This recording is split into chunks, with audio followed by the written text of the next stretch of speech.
തൃശൂർ മുണ്ടത്തിക്കോട് വെടിക്കെട്ടുപുരയിലെ ദുരന്തത്തിൻ്റെ നടുക്കത്തിലാണ് നാട്. ഉള്ളുരുകിയ മനുഷ്യരും ഉടലുരുകിയ കുറേ ജീവനുകളും. വൻ സ്ഫോടനമുണ്ടായ മുണ്ടത്തിക്കോട് കുട്ടംകുളത്ത് ഇന്ന് നടത്തിയ തിരച്ചിലിൽ കൂടുതൽ ശരീരാവശിഷ്ടങ്ങൾ കണ്ടെത്തിയിരുന്നു.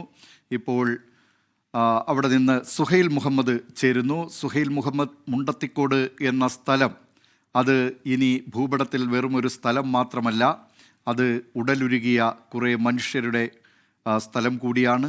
ഉള്ളുരുകിയ നാട്ടുകാരുടെ സ്ഥലമാണ്. അതുകൊണ്ട് തന്നെ ആ പ്രദേശത്ത് ഇപ്പോൾ എന്തൊക്കെ വിവരങ്ങളാണ് അവിടെ നിന്ന് നൽകാൻ കഴിയുന്നത്? സുഹൈൽ.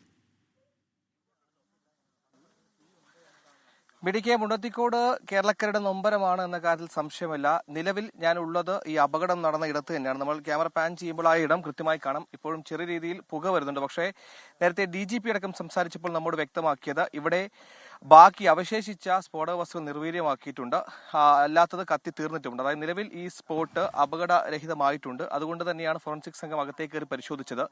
ഇന്നലെയൊക്കെ രക്ഷാപ്രവർത്തനത്തിനിടെ നേരിട്ട ഏറ്റവും വലിയ പ്രതിസന്ധി തുടർ സ്ഫോടനങ്ങളായിരുന്നു. അങ്ങനെ രാവിലെ 8 മണി വരെ തുടർ സ്ഫോടനങ്ങൾ എന്ന് പറയാൻ കഴിയില്ലെങ്കിലും ഈ മേഖല അപകട സാധ്യതയുള്ള മേഖലയായി തന്നെ കണക്കാക്കി പോലീസ് എൻക്ലോസ് ചെയ്തിരിക്കുകയാണ്. നിലവിൽ ഇപ്പോൾ ആ സാധ്യതയില്ല, അപകടമില്ല, എല്ലാം നിർവീര്യമാക്കിയെന്ന് അറിയിച്ചതിന് പിന്നാലെയാണ് ഫോറൻസിക് സംഘത്തിന്റെ പരിശോധന ഊർജിതമായി തുടരുന്നത്. നിലവിൽ ഈ മേഖലയിൽ 2 തരം പരിശോധന നടക്കുന്നു. ഒന്ന്, നമുക്കറിയുന്ന പോലെ തന്നെ വളരെ ആഘാതമുണ്ടാക്കിയൊരു സ്ഫോടനമാണ്.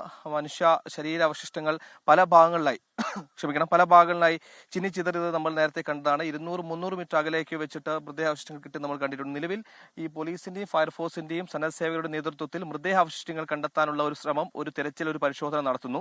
മറുഭാഗത്താണ് അന്വേഷണം വരുന്നത്. അന്വേഷണത്തിൽ പ്രധാനമായും നിലവിൽ തൃശൂർ ക്രൈം ACPയുടെ നേതൃത്വത്തിലൊരു 18 അംഗ സംഘത്തെ രൂപീകരിച്ചുകൊണ്ട് അപകട കാരണം കണ്ടെത്താനുള്ള അന്വേഷണം നടക്കുന്നു. അപകട കാരണം കണ്ടെത്താനുള്ള അന്വേഷണത്തിൽ ഏറ്റവും നിർണായകമാകുക ഫോറൻസിക് പരിശോധനയാണ്. ഫോറൻസിക് സംഘം ഇപ്പോൾ ഈ സ്പോട്ടിൽ നമ്മൾ കാണുന്നത് പോലെ തന്നെ അവശേഷിക്കുന്ന നിർജ്ജീവമാക്കിയ സ്ഫോടക വസ്തുക്കളടക്കം ശേഖരിച്ചുകൊണ്ട് അതിലെ കെമിക്കൽ കോമ്പോസിഷനും കോമ്പൗണ്ടും നോക്കിയുള്ള ഒരു പരിശോധന നിലവിൽ നടത്തുന്നത്. അതായത് ഈ പറയുന്ന വെടിക്കെട്ട് പുരകൾക്കും വെടിക്കെട്ട് നിർമ്മാണങ്ങൾക്കും ഉപയോഗിക്കാൻ നിയമാനുസൃതമായി ഉപയോഗിക്കാൻ കഴിയുന്ന ചില രാസ പദാർത്ഥങ്ങളുണ്ട്. അതിനപ്പുറത്തേക്ക് കൂടുതൽ ആഘാതമുണ്ടാക്കാൻ, കൂടുതൽ പവർ നൽകാൻ ഈ അനധികൃതമായ രീതിയിൽ ലൈസൻസികൾ വേറെ ഏതെങ്കിലും തരത്തിലുള്ള രാസവസ്തുക്കൾ ഉപയോഗിച്ചിട്ടോ എന്ന് കണ്ടെത്തുകയാണ് ഇതിൽ ഏറ്റവും നിർണായകം.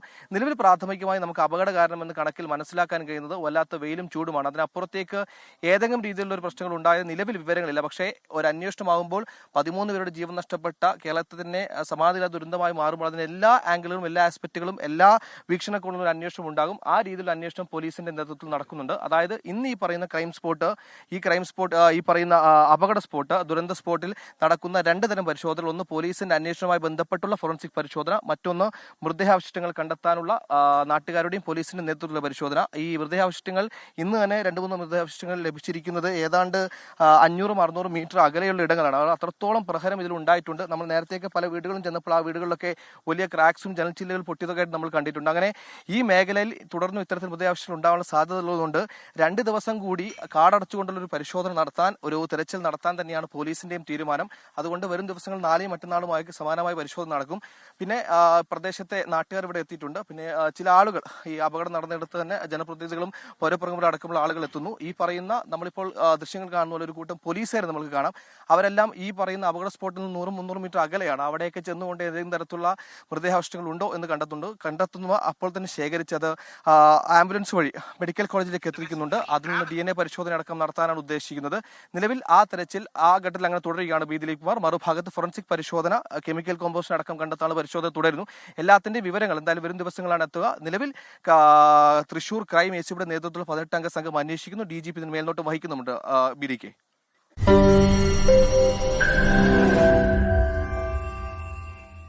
ലോകത്തെവിടെയായാലും ഏത് സമയത്തും 24 വാർത്തകളും ഓഗ്മെന്റഡ് റിയാലിറ്റി പാക്കേജുകളും എക്സ്പ്ലെയിനറുകളും വിശദമായി കാണാൻ ഞങ്ങളുടെ YouTube ചാനൽ നിങ്ങൾക്ക് സബ്സ്ക്രൈബ് ചെയ്യാം.